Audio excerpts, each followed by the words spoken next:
Hi everyone, good day. I'm Sergio Alesna from the Department of Communications and Humanities.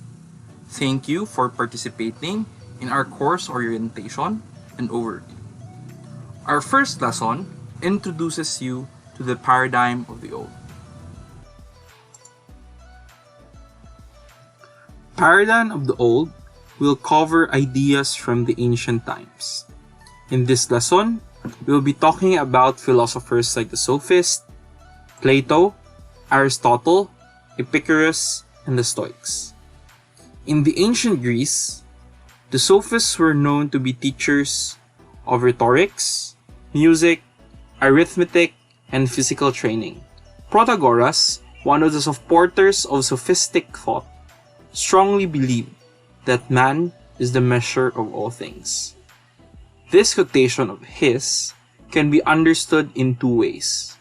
First is the analysis that man is translated into humankind. That when we look into the world, standards and values are dictated by us humans. Gold is more valuable than bread because we see shimmering stones more important than life-giving bread. We see wealth as an ideal to chase rather than being contented with what we have. The second way to analyze the quote is to translate man into I. I am the measure of all things. This quotation embodies the selfish and self-centered desire to be the meter stick of what is good. Beauty is in the eye of the beholder. I am the standard of what is good for me and may not be good for you. Thrasymachus, another sophist, has his own take on humanity. For Thrasymachus, in society, justice is nothing but the advantage of the strong. Might is right. Society always favors the people with power and influence. Even if we say that we are all equals, but at the end of the day, interactions are still influenced by a person's position and might. If the Sophists place highlight on humans' interaction with society, Plato, on the other hand, shifted to what really is a human. Plato believed that humankind is composed of a body and a soul. But humans are soul imprisoned in a body. For Plato, the body and soul are not equals. The body is imperfect and the soul is perfect. And when the perfect soul is imprisoned in the imperfect body, we become slaves to the body's wants. However, Plato also speculates that even if we have a body and a soul, the best image of a human is a charioteer with a black horse and a white horse. The charioteer is our reason. It is our ability to think and to rationalize our action, while the black horse symbolizes our appetites and cravings, and the white horse symbolizes passions. Our body craves and is driven by passions. But Plato believes that the reason should guide them. Without reason, we will be driven to situations that would endanger ourselves. The body's needs are blind and irrational, and reason should enlighten them and guide them to the right direction. But for the charioteer to be successful, it also needs to gain harmony with the horses. We cannot survive with reason alone. We need to feed ourselves and be passionate of what we pursue. That is why Plato believed that reason is a guiding light, but without the energy of the horses, the chariot can never reach its destination.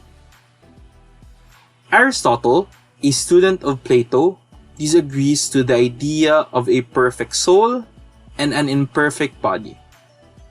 For Aristotle, the body and soul are equals and has functions to our humanity. Aristotle sees that in the world, everything has a body.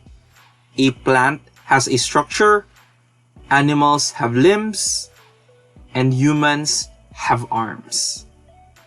The body's functions as our extension in this world. And not everything with body has a soul. But what makes plants, animals, and humans different are the functions the soul has. For Aristotle, there are three types of souls. First, the vegetative soul, which can be found in plants and has the function of growth, nutrition, and reproduction.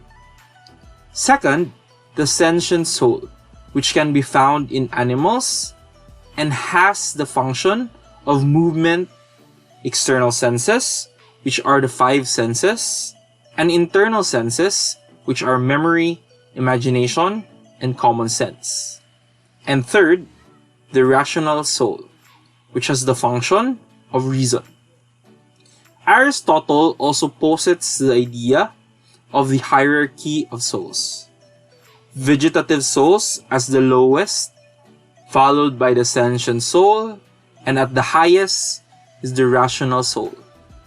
As long as a body has a soul, it will always have life and maintain its functions. Epicurus throws the idea of a body and soul out of the window. For Epicurus, what we need to focus is now. And in the now, what we have is a body. A body that feels pain and pleasure.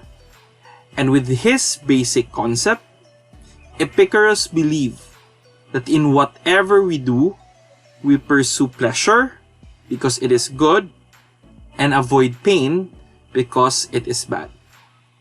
However, Epicurus does not end his philosophy in an idea of hedonism. Instead, what he wanted to highlight is the idea of moderation. Not all pleasurable things makes us happy, and not all the painful experiences ends up bad. Epicurus believed that we can fulfill happiness with moderation. I eat because I want to be full. But eating something cheap or something expensive meets both goals. Studying or working are difficult things. It is tiring, but is it truly bad? Too much pursuit of happiness and too much fear of pain will have its effects on us. Our love for fun and games and fear for responsibilities will put us to the wrong situation. Moderation is the key for Epicurus. Because beyond the struggles we experience and the joy we treasure are stories that are yet to unfold. Epicurus will always remind us of moderation. But for the Stoics, they truly believe that we do not control anything in this world.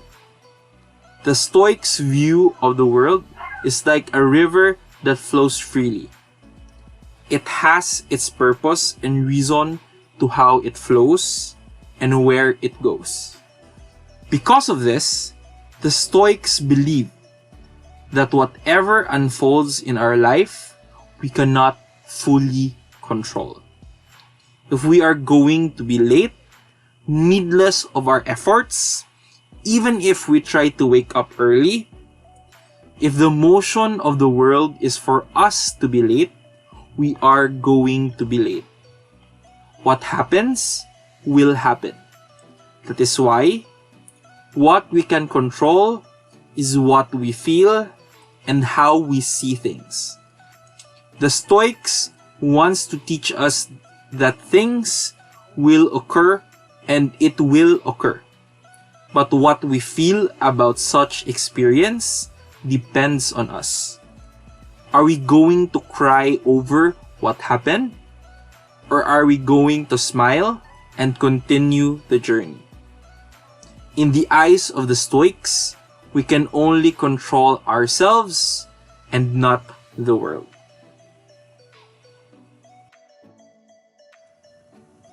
With all of this, the next question we are going to ask ourselves is, did the view of humanity change through the modern era? And that is where we are heading the next time we see each other. For now, we have learned the sophistic view of humans in society, Plato's allegory of the charioteer, Aristotle's view of souls, Epicurean moderation, and the Stoics' view of life.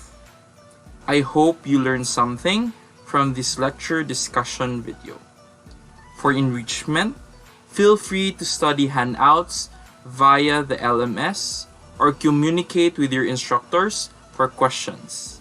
Likewise, please be reminded of the due date of your activity worksheet available and accessible via LMS or other platforms provided by your instructors. Enjoy learning and keep safe, everyone.